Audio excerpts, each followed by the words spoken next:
Ahmed Swalihi. C'est le maire sortant, candidat sans étiquette de Kanikeli. Alors, vous êtes maire déjà depuis 2 mandats. Vous lorgnez donc sur un 3e mandat à Kanikeli. Qu'est-ce qui a été déjà accompli durant ces 2 mandats passés? Merci Andy, merci mesdames et messieurs. Je salue d'abord l'ensemble de la population de la commune de Kani, en particulier celle de Mbouini, parce que je commencerai d'abord par la population de Mbouini, qui en 2014, quand on nous a élus, la population était embourbée des détritus des eaux usées. Nous avons fait en sorte, grâce d'ailleurs au président du syndicat des eaux qui nous a soutenus fortement, et nous avons pu réaliser l'assainissement de Mbouini, Paskeli et Mbronabeja. Donc ça, c'est une des choses que vous avez accomplies pendant cette mandature. Ça fait partie de nos priorités parce que quand on est arrivé, tout était prioritaire. Donc, il fallait commencer par la santé des personnes d'abord. Et la santé commence par l'assainissement. Et là, maintenant, aujourd'hui, toute la commune de Kanikeli a eu son assainissement? Oui, tout à fait. La commune de Kanikeli, mais Mbouini était malade, complètement, on dirait. Mbouini était malade. Donc, on a assaini Mbouini, Paskeli, Mbronabeja, Chungi et Kanikeli. Quoi d'autre alors comme réalisation? Puisque là, on va d'abord parler de votre bilan, puisque vous êtes, comme je disais là, depuis déjà 2 mandats et vous lorgnez sur un 3e mandat. Sur ce qui a été accompli, à part l'assainissement. À part l'assainissement, il y a eu beaucoup de choses. On a fait la rénovation de l'ensemble des écoles. Il ne reste que Mbouini et Chungi aujourd'hui. L'ensemble des mairies, parce qu'il y a la mairie de Kanikeli, on l'a rénovée. On a rénové la bibliothèque de Chungi. On a remplacé l'ensemble des mobiliers scolaires de toutes ces structures. Et on a mis l'informatique dedans afin de permettre à nos enfants de faire une éducation digne de ça. Lorsque vous entendez des gens dire « il a eu 2 mandats pour faire que ça », qu'est-ce que vous répondez alors? Peut-être ils ne savent pas où était la commune parce que quand on est arrivé, les écoles étaient délabrées. D'ailleurs, c'est ce qui a causé la dissolution du SMIAM parce que moi aussi, j'ai participé à la dissolution. À la dissolution parce que, je ne le cache pas, parce que depuis toutes ces années-là, depuis les années 80, on cotisait au SMIAM et qu'on n'obtenait rien du SMIAM. Ni terrain de sport, ni rénovation d'école ou... Et vous avez obtenu quoi alors Allez-y. Vous avez obtenu quoi alors après la dissolution du SMIAM? La dissolution du SMIAM. Voilà, maintenant nous avons pu rénover presque l'ensemble de nos écoles. Nous avons pu rénover des plateaux polyvalents. Et là maintenant, nous sommes en chantier de terrains multisports dans toutes nos écoles. Alors, qu'est-ce qui nécessite aujourd'hui que vous demandiez un 3e mandat alors? Parce que vous sollicitez que la population fasse toujours confiance. Tout à fait. J'ai confiance à cette population d'ailleurs parce qu'ils voient les réalisations qui sont...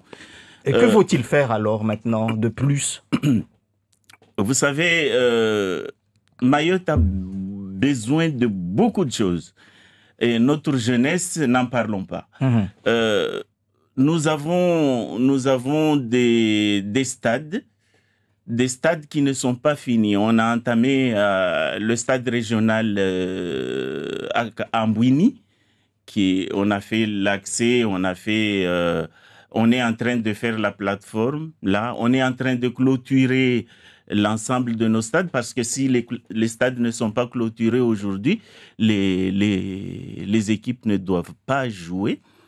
Et on est en train de terminer les plateaux polyvalents parce que l'ensemble des plateaux étaient vétustes.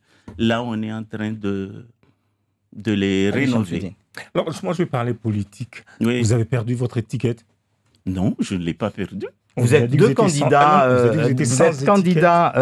êtes deux candidats aujourd'hui. Comment dire oui.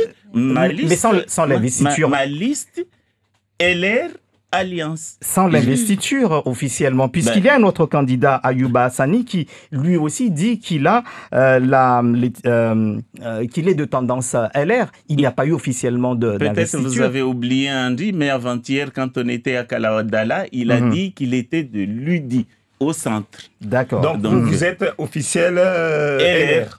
Tout à fait. Parce que donc nous pouvons écrire sur les documents. Sur l'étiquette LR Alliance. Okay. Alors, maintenant, parlons des écoles que vous avez rénovées. C'est la période en ce moment d'inscription scolaire. Est-ce que vous inscrivez les enfants des étrangers, les enfants dont les parents sont en situation irrégulière et en âge d'être inscrits à l'école primaire, ou est-ce que vous êtes de ceux qui ont décidé de ne pas permettre à ces enfants d'accéder à l'école? Moi, j'inscris l'ensemble des enfants qui viennent dans ma commune, sauf si ces enfants-là n'ont pas de responsables. Parce que ça nous est déjà arrivé. C'est quoi un enfant qui n'a pas de responsable? Un enfant qui n'a ni père, ni mère, ni tuteur. Mais comment cette personne vient? C'est l'enfant qui vient demander à s'inscrire? Non, il y a des gens qui se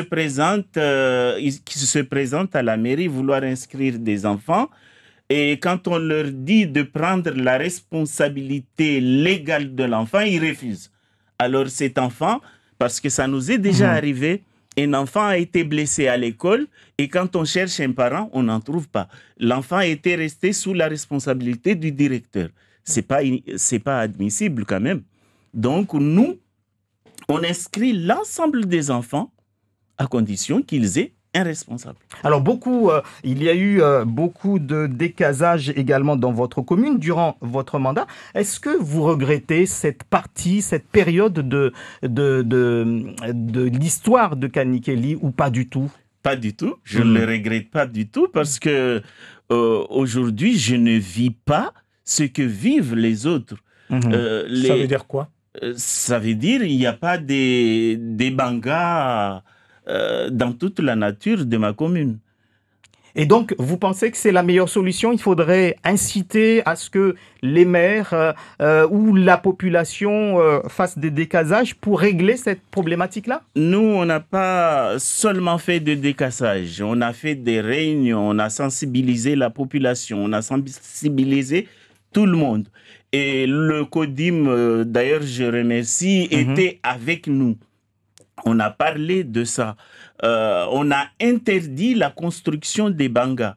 Et ceux qui faisaient objection de ça, on était obligé de les éliminer. Ça veut dire quoi, les éliminer? Les enlever. Les déplacer? Les enlever carrément de chez nous. Alors, en ce moment, il n'y a pas beaucoup de services publics à Kanikéli. Qu'est-ce que vous allez faire pour y remédier, puisque il faut bien, quand la population veut aller s'inscrire à Pôle emploi, il faut encore se déplacer.